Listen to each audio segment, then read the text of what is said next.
Okay, I'll make a start.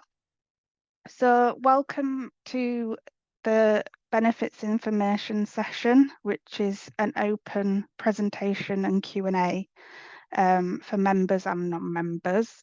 So we are recording the presentation, but your faces will not be on it, so don't worry about that. And we will be sharing the presentation and the notes afterwards. Questions can be asked in the chat for the first part, just so I can get through the presentation, and then we can go through some further questions at the end.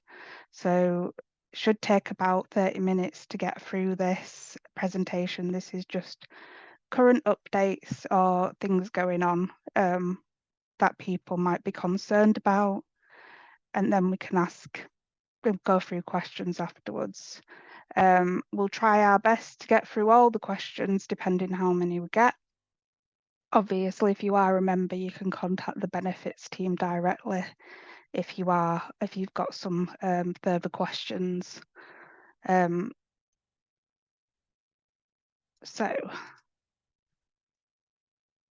topics we're covering today is the spring budget, which seems a while ago, but a lot of things have now started and been put in place. The universal credit migration, the cost of living crisis, DWP checking claimants' bank accounts. I know a lot of people have been worried about this, and the Conservative welfare reform. So you might have heard today or recently that Rishi Sunak has proposed changes to PIP and the way fit notes are issued.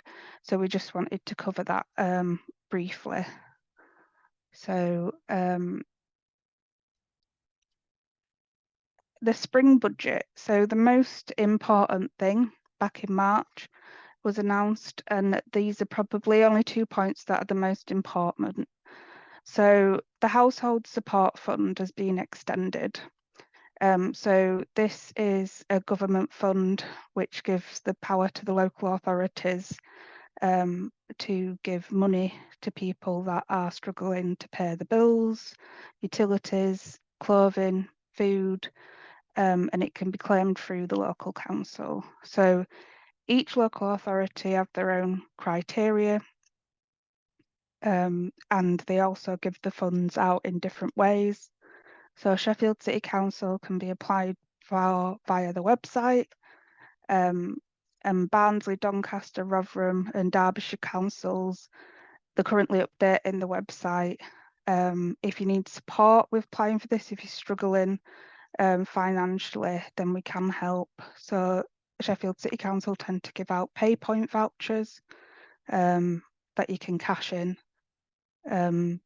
So if you are struggling financially to make ends meet, don't get yourself into debt, we can help you with applying for that for members. Cost of living payments. So the government stated that there'd be no further cost of living payments to be made. So people on certain working age benefits, PIP, universal credit, ESA, will have a payment rise of 6.7% in line with inflation. So if you were on income-based ESA or UC, you should have got some cost of living payments. Obviously, if you're on ESA contribution-based, you wouldn't have got any of that support. Some of the other things are there's a new budget in advance for terms for universal credit. So if you claim universal credit, you might be aware that you could claim an advance at the beginning that you paid back over the 12 months. From December 2024, if you ask for a budget in advance rather than over 12 months, you get 24 months to pay it back. The next thing is that debt relief order fees have been waived. So if you have unmanageable debt and are on a low income, the debt relief order can write off your debts and help you get back on track. It used to cost £90 and now it will be completely free. Child benefit, you can earn more before child benefit starts to reduce. So it was previously 50,000 a year, and now it's going up to 60,000 a year. And a couple of other things, free childcare hours extended. So you've got 15 hours free childcare for 2-year-olds from April 2024.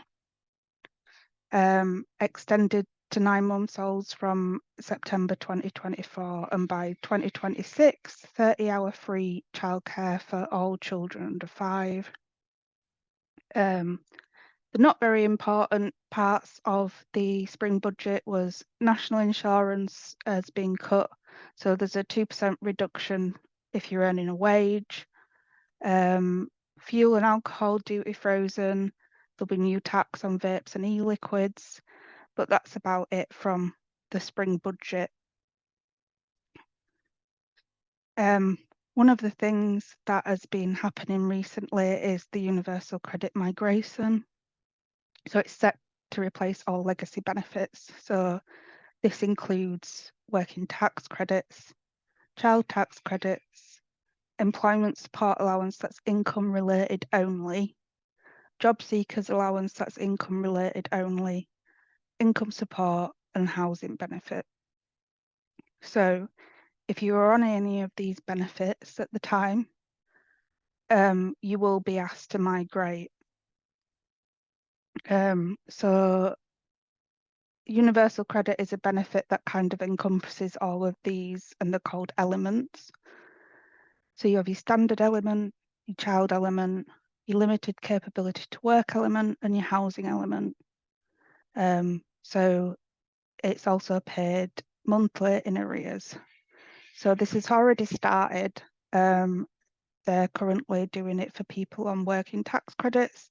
So if you've received a migration notice, then you'll be asked to apply for universal credit. You also may need to migrate to universal credit if your situation changes. So there's certain situations where it would cause you to need to apply for universal credit and that you can't stay on your old benefits. So this is going to be until 2029. They're hoping to get everyone onto universal credit.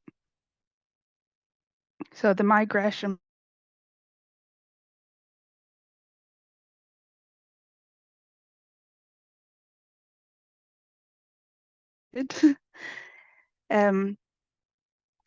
sorry about that. So from April 2024, if you're receiving income support and housing benefit and tax credits, it's likely that you'll receive a migration notice. So you'll be asked to claim universal credit. Going forward, if you are on housing benefit only in June, you'll likely receive one from then. This is only if you are claiming only housing benefit. June 2024, if you're claiming employment support allowance, and I need to reiterate, this is income-based only employment support allowance and tax credits and housing benefit. So if you are an employment support allowance, tax credit and or housing benefit from July 2024, you'll be moved to universal or asked to move to universal credit. From August 2024, it's tax credits over claimants over pension age. September 2024, it'll be people on job seekers allowance and housing benefit. And 2028, 2029 will be employment support allowance only, or employment support allowance and housing benefit only. So people who are currently on employment support allowance, income-based, they're not going to likely be moved over until 2028, 2029. So it has been discussed by the government that they wanting to get people onto universal credit quicker. And I think that will be something that they will possibly look at if the Conservative government gets into power again for the next term. Just bear with me a second, I need a drink.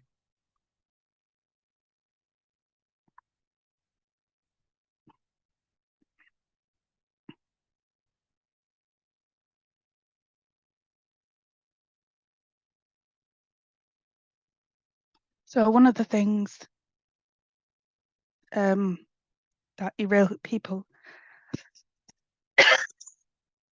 apologies. So cost of living crisis at the moment, I know people are really struggling.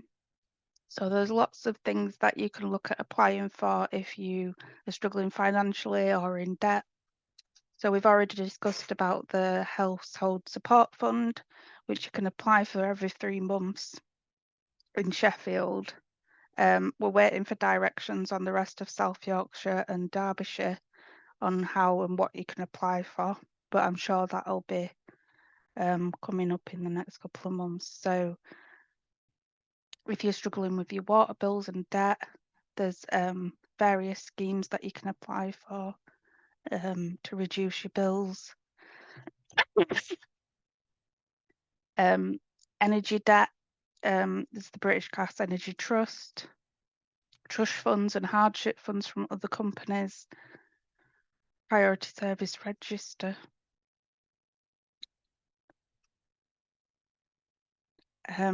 There's the council tax and hardship discretionary housing payment if you're struggling with those bills. And you can use benefit checkers or grant checkers, such as Turn to Us, are entitled to online to see if you're eligible to apply for specific grants. There's also things like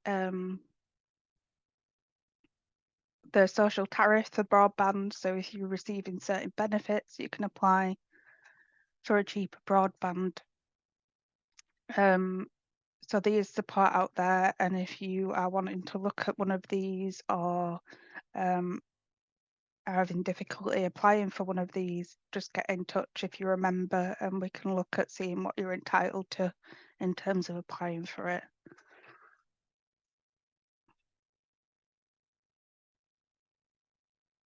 So I know that there's been a lot of news in recently. DWP checking claimants' bank accounts.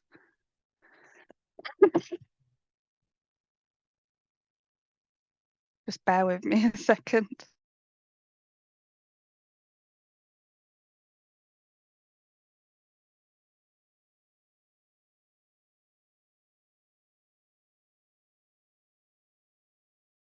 So the DWP are checking claimants' bank accounts. There's been a lot of news, there's been a lot of scaremongering. I think it often gets put out of context and people start to worry. So one of the things that the DWP are looking to do is check people's bank accounts from 2025, potentially using AI to pick out potential fraudsters. No specific dates have been provided yet. This is obviously something that we as a charity completely object to. And I know many other charities who work with disabled people are objecting to it as well. So currently, the DWP actually has the power to investigate any bank account where fraud is suspected. And HMRC routinely shares banking data with the DWP every year. However, they have to request you to provide the information, such as bank accounts from the last 3 months. So the stated intention is for the DWP to be able to spot increases in savings, which push people over the benefit eligibility thresholds.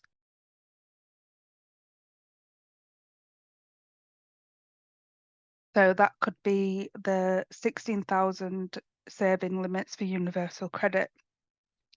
It's also so they can identify if people spend more time overseas than the benefit rules allow.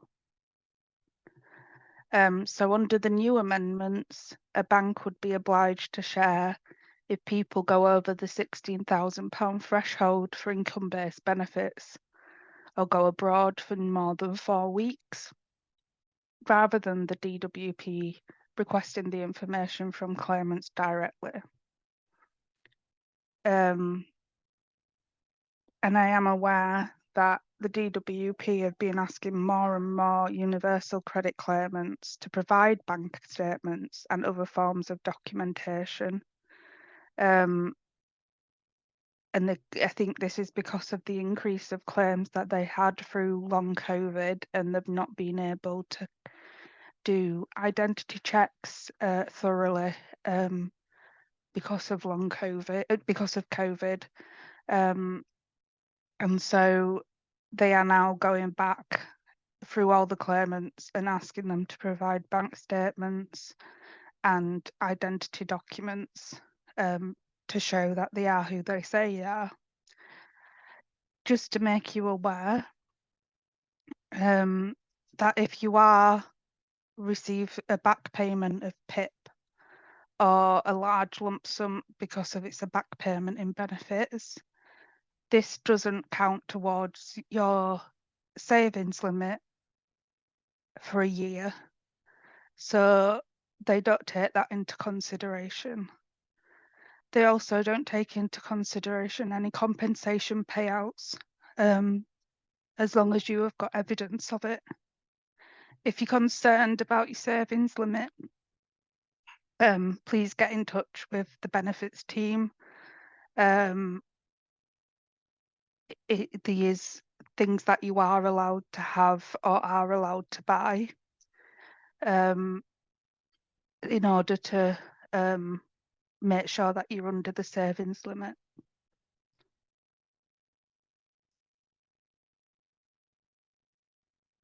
So going forward, Rishi Sunak held a speech on the 19th of April. I'm not sure how many people heard this, but the following things were raised, subject to the Conservatives being re-elected for the next term.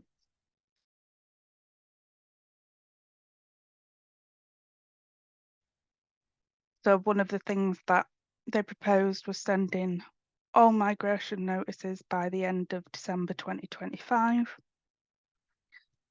So they're also looking to reform the fit notes process, who supplies fit notes, what they put on the fit notes, how the fit notes are used. So this is a call for evidence stage.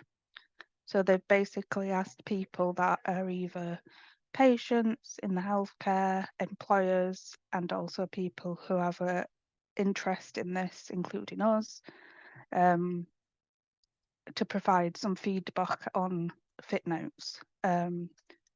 I believe it will be sent out in the newsletter today to members regarding a questionnaire, so we can actually put a response towards this.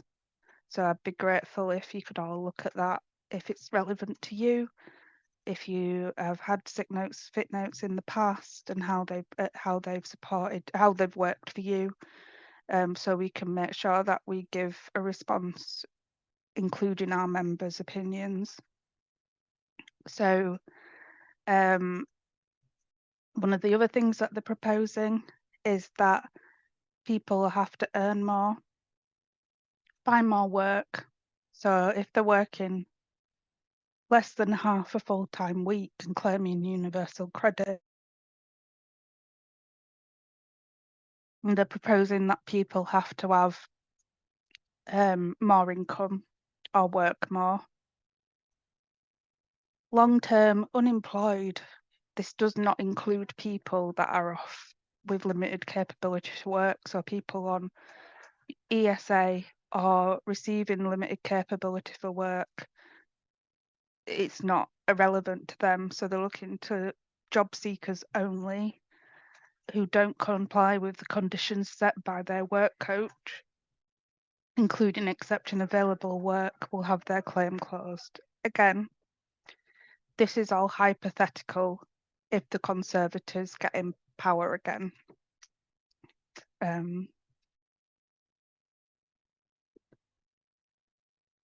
So I don't know whether you've heard, but today they have also published a consultation on personal independence payment.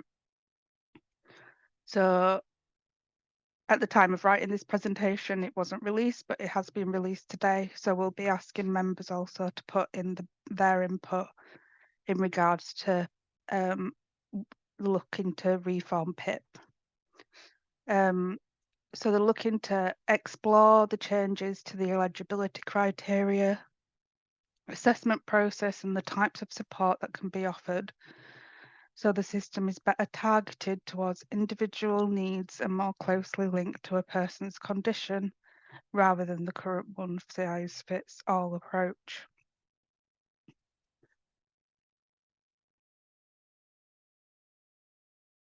They're looking at whether alternative inventions to cash payments, such as treatment or access to services, or even buying aids or providing aids, could better drive long-term outcomes, particularly for individuals of less severe or well-managed health conditions. Again, this will be only if the Conservative gets into power again. We're looking to put in our own input and response to this, as I'm sure many other disabled charities will be doing. So when we do send out the questionnaire, we would appreciate it if you could respond, because we want to do it with your views included as well, because we are a membership-led charity. Your opinions are the most important, and we want to make sure that they get across. So they've also looked into reform work capability assessment. So people with less severe conditions will be expected to engage with the world of work and supported to do so. So it's of helping disabled people and people with health conditions reach their full potential. They're also looking to merge the work capability assessment and the PIP assessment into one assessment. So in our area at the moment, South Yorkshire, Derbyshire, independent assessment services, formerly ATOS, do our PIP assessments, and the Centre for Health and Disability Assessments do our work capability assessments for Universal Credit and ESA, so also known as Maximus. So Maximus have won the contract to oversee both assessments and combine it into one.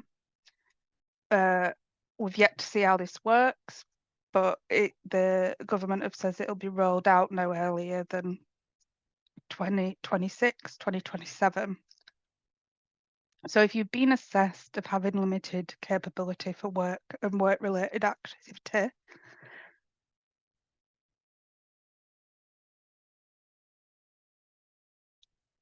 it's very unlikely that you will be reassessed. There are certain situations when you are going to be reassessed, but we are not sure what they're likely to be. And obviously, when we have that information, we'll provide it to our members. Most likely, it'll be people who don't meet the risk element of work capability. But that's mainly people that are on the limited capability for work element rather than the limited capability work and work-related activity.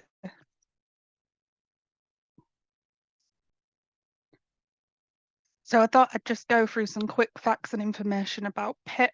So personal independence payment, new claims and change of circumstances.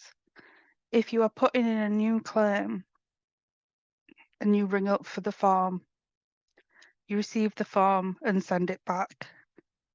It's taken about 5 to 8 weeks to get an assessment date in our region, and then 4 to 8 weeks for a decision after that.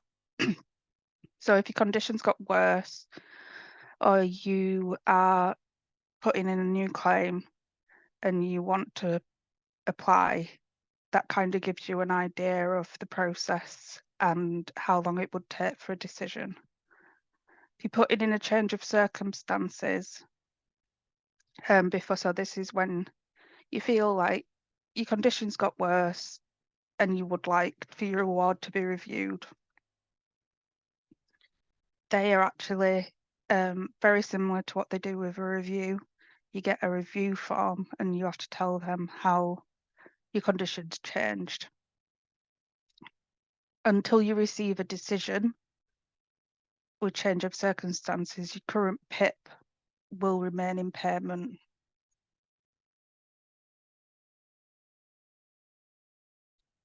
So for PIP reviews, you will get a form called a review form or an AR1 6 to 12 months before your claim is due to end.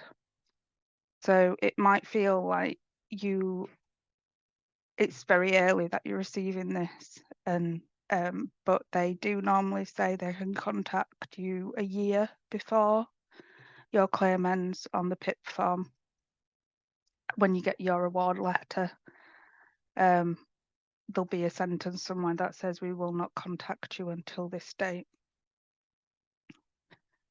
At the moment in our area, it's taking 10 to 14 months to get an assessment date, and your PIP will remain in payment until you are reassessed. So it's likely that your PIP award will end, the current award, but they will continue to pay what you are entitled to until you are reassessed. So 8 weeks before your end date, you can ring up and request a letter to confirm an extension of your award if you need it to apply for a bus pass or a blue badge extension. They're normally giving these out a year at a time. So you receive a letter that just says that your PIP award's being extended for a further year. If you were awarded 2 years or less when you were awarded, DWP do not have to set a review date. If they don't set a review date, the onus is on you to make a new claim. So make sure you check your award letter to see if it stipulates that they will not contact you before a certain date. If they say that they are going to contact you, they will not contact you before a certain date, they will automatically send out the review form. If it doesn't have that sentence, then please get in contact with us and we can see how we can confirm whether you do need to apply, make a new claim, or you'll just get your normal review form. So mandatory reconsiderations and appeals with PIP. So this is based on the information with the people that we're supporting at the moment.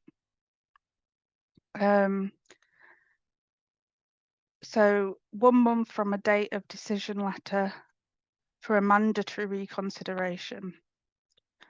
So if you get a refusal letter from DWP for your PIP, you have 1 month from the date of that letter to put in a mandatory reconsideration.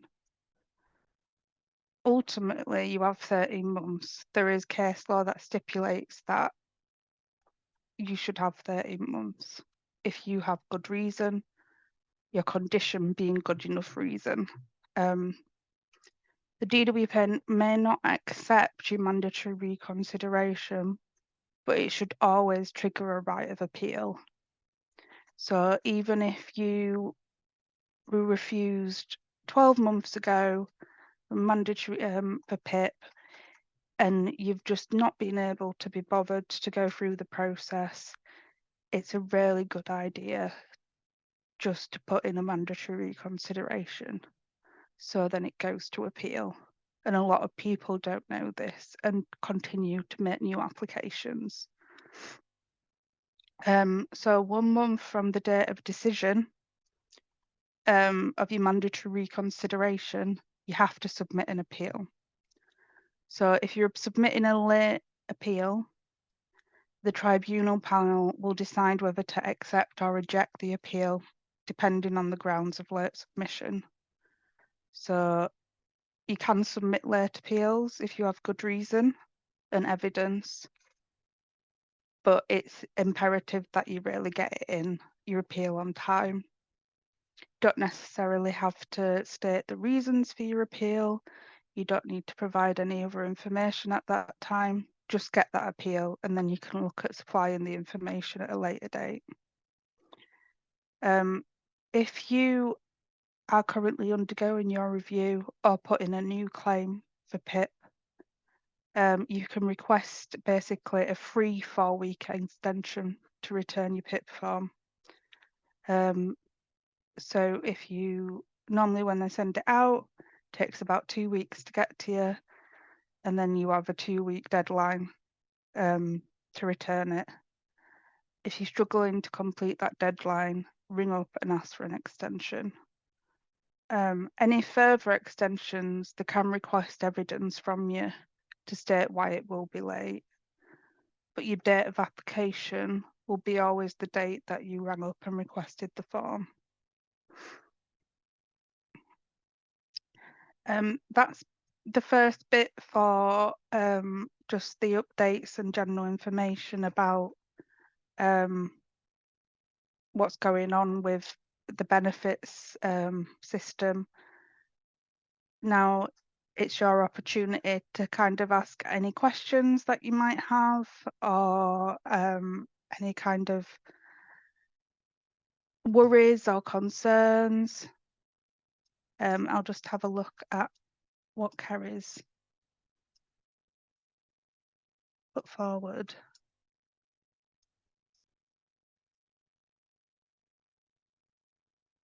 So, capital limits for means tested and non-means tested benefits. So capital limits for means tested benefits starts at 6,000, and then your reduction, your income will reduce up to 16. So they kind of taper it off.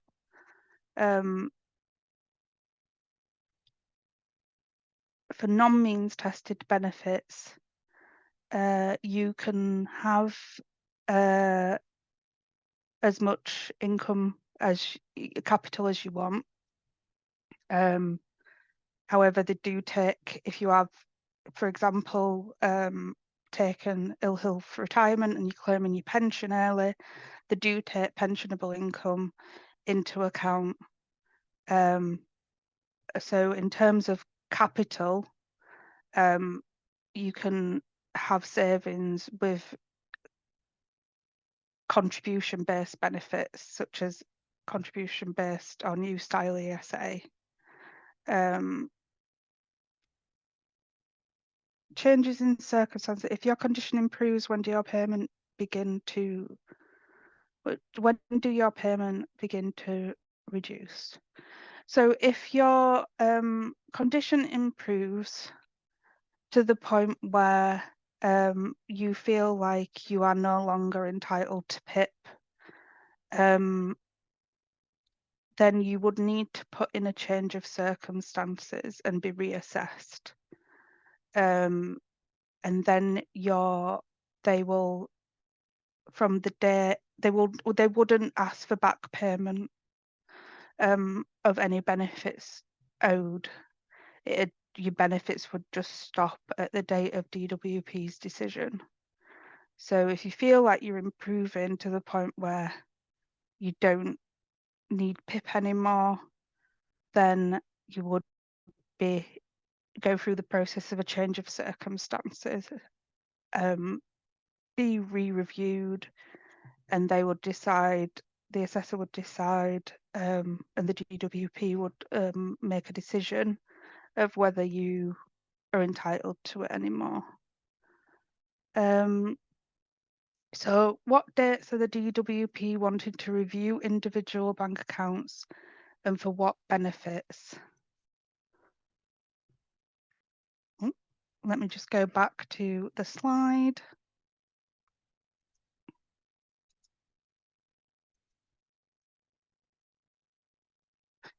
So the DWP are proposing to check benefits, check bank accounts From 2025, they've not given a specific date yet. They've just said from 2025. So no dates have been provided yet. So we can't say.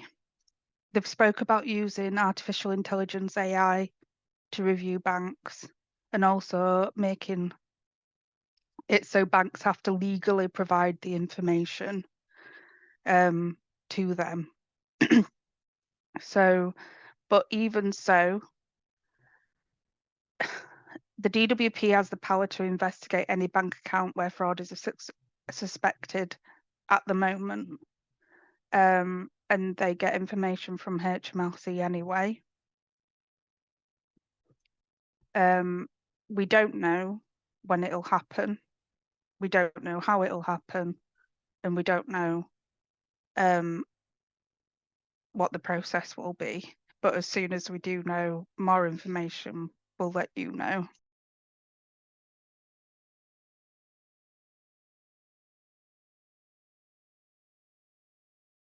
What I do know about it is that the DWP have said that if AI or the bank flags a case, then it'll be reviewed by an independent case manager before actually going towards investigation. So they have assured people that it will have human eyes on it before it gets kind of investigated. But how truthful that is, we can't say.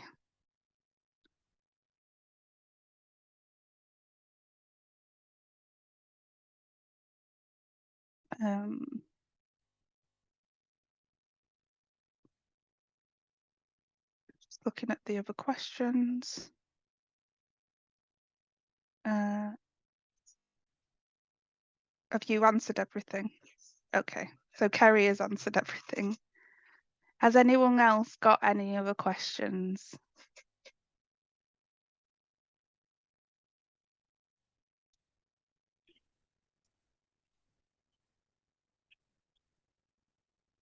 My one above. When reapplying for PIP after having a long-term award, okay. Do we have to resubmit all the medical evidence? Some of us who aren't being treated in the NHS are unlikely to have recent evidence and will find it difficult to get. So the DWP have all your evidence that you've already sent in from past assessments. The assessor will get anything new that you send in. They won't have access to the old information. What they will have access to is your health assessor's report. So the assessment that was done originally. What I would say is if that you were granted at mandatory reconsideration, that you make it very clear in your application that you were granted at mandatory reconsideration or appeal, because the assessor will only be privileged to the information and the recommendations that are in your report from your original application. If you're not being treated in the NHS and have recent evidence, what I would suggest is getting as many kind of extra evidence that you can. So evidence doesn't have to be medical. It can be diaries, it could be letters from carers, it can be letters from friends and family who have seen how the condition affects you. It doesn't have to be completely medical, as if your condition hasn't changed, you've had no new diagnosis, then the best thing to do is provide kind of information from people that know you and know how it affects you, and diaries, and also making it clear in your application that if you were awarded mandatory reconsideration or appeal, that the DWP didn't go with the recommendations of the last assessor. I just hope employers have reasonable adjustments in place for all the disabled people going back to work. Just disgusting. Yeah, I agree.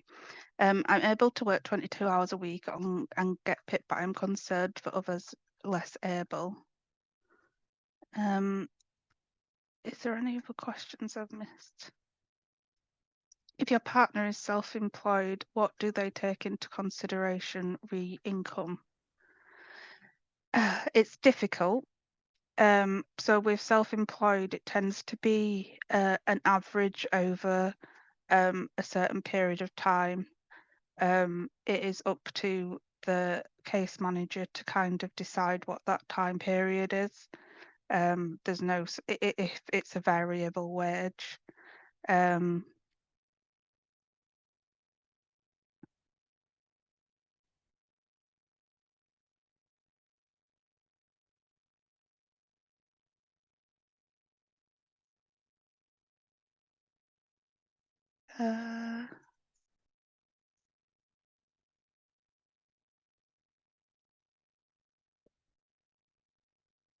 Is there a template to help complete PIP form, please? I'm worried about filling it effectively. If you were a member, then you can get support with it through our benefits team.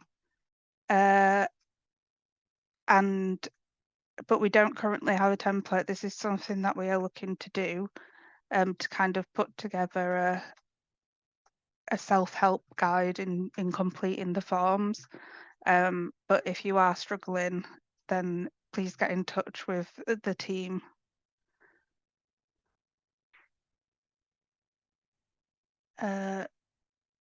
Ringing 8 weeks prior to the PIP claim ending, was that just about needing the blue badge? Mine runs out in July and form was sent off in Jan. So yeah, if you're ringing 8 weeks prior to your PIP claim ending was just about if you needed, if you say, for example, your blue badge expiry date is the same date that your PIP expires, then you can ring up and request a letter that gives you an extension for a year. Or if you need it for any other reasons to prove that you're still getting the benefit. Hi, sorry I'm late. I wanted to ask about the limited work capability related activity, or whatever they're called. I've just transferred to Universal Credit and waiting the outcome and would like to be considered to be left alone. I do work, but I can't increase my work due to the fact that I'm managing my situation. I read that they want 3 months sick notes, but I don't have sick notes. So how do I end up? Oh, Kerry has replied.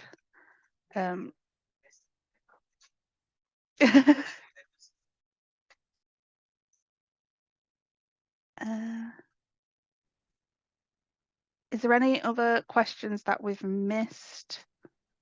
Can I ask a verbal question, please? Because I'm driving, so I've no access. Yeah, that's. Yeah, I can't. So I haven't been able to see the chat. No, to see the questions and answers. So is it possible to get sent those by email? Yeah, of course. What we'll do is we'll take a record of them and remove any info like people's names, and so we'll Brilliant. add that to the information that we send out regarding today.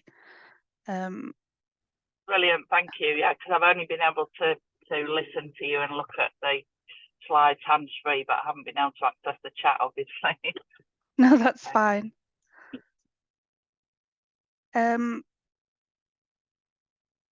I'll be.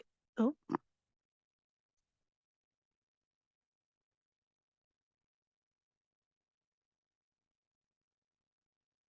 I mean, I'll be, because this is an open drop-in session anyway, I'll be around until 12 if anyone else wants to ask any more questions. I will just go. We'll make sure that the presentation and the questions asked in chat, as well as the additional information that I had for the presentation, is supplied to members or available to members. this session's also being recorded, so you can rewatch it back at any point, and for people that weren't able to make it.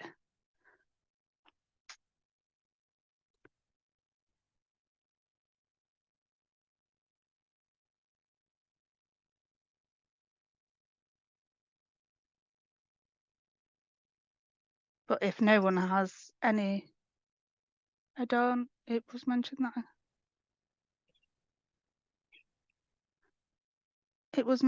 that I got my award finalised during mandatory reconsideration when I submitted my review. Is this problematic re-evidence?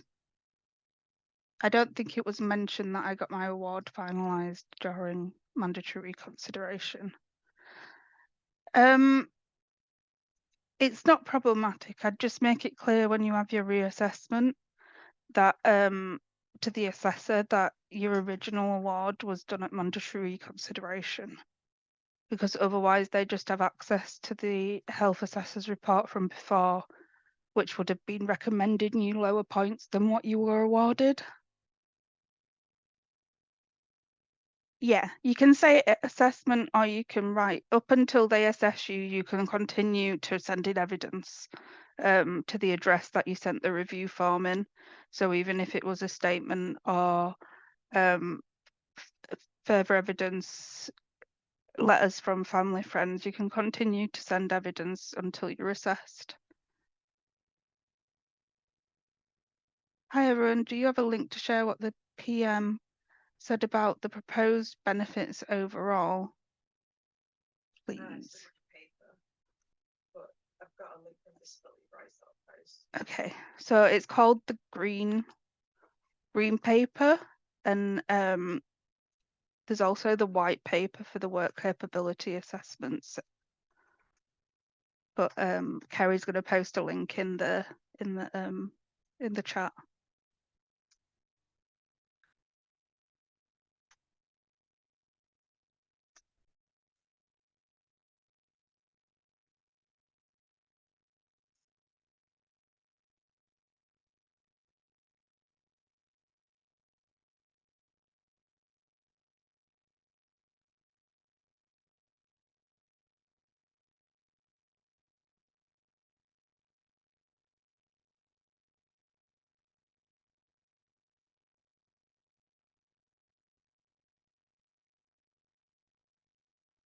Thank you all for coming. It's been really nice to see some recognizable names, and also answer your questions. So is the address payment 3 mail handling site? So it would be the address that was on any letters or correspondence that you've received from PIP, which is 9 times out of 10 personal independence payment 3 mail handling site A, Wolverhampton WV981AD, and it's quite embarrassing that I know that off by heart. Question via Facebook Live from Amanda. My PIP is due to finish in August, but I've not received a form yet. Should it have been sent already? Not necessarily, but I would contact them. Yeah, I would recommend contacting them, what Kerry said.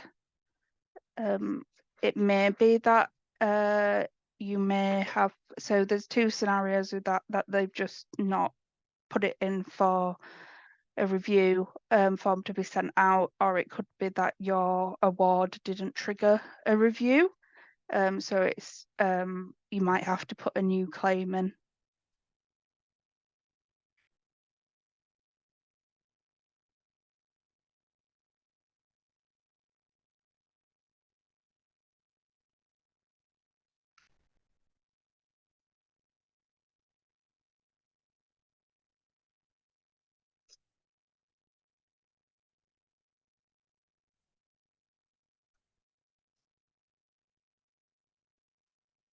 And again, just to emphasise that we are aware of what the government is proposing with the PIP and the fit notes, and we will be sending out questionnaires to members in order to get their views and opinions, and it would be appreciated if you could take the time to complete these questionnaires, because it really informs our response. And after all, we are a membership charity and want to make sure that you have your say. Is there any more specific info about which people the DWP may target? There's not at the moment. It is just a consultation. So they're going to be, so basically they've sent out a request to anyone who kind of has an interest in this. So charities, people that claim PIP, health professionals, that kind of thing. And they'll be asking for their kind of opinions and what they believe would work better, if anything. So they've not proposed anything. And again, these proposals, if they do happen, will only be if the Conservatives get into government. Although we don't have any information about what Labour proposes to do at the time being, because we haven't really provided a manifesto yet.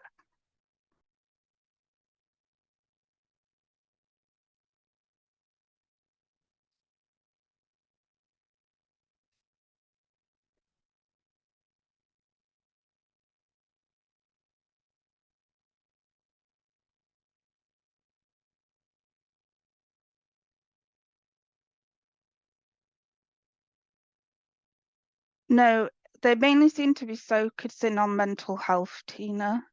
So Tina's just asked,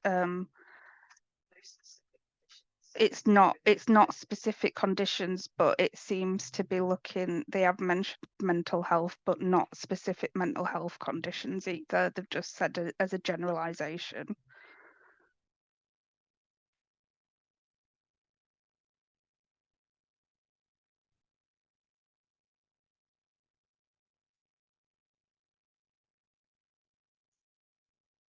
If no one's got, thank you, Gavin. I appreciate, and thank you for attending to everybody and for your questions. If no one has any other questions, then we will end it for today. We'll make sure that the information is, if you want to review it or see the chat questions, is available to people as soon as possible. And yeah, hopefully we'll be doing a couple of these each year. Oh, sorry. Yeah, I have a question. Okay, yeah, I have sure. a question. I was just a bit confused about when it's contributions based. Yeah.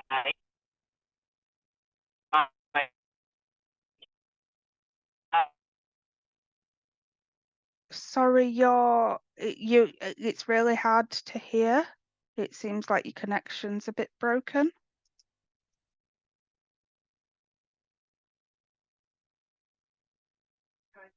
Are you able to type the question at all?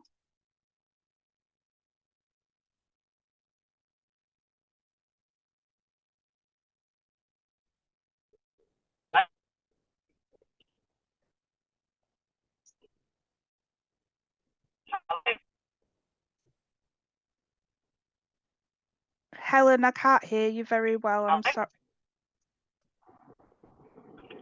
Okay, well, I'm just going to pull in. Can you hear me any better now? Oh, yeah, that's better. No.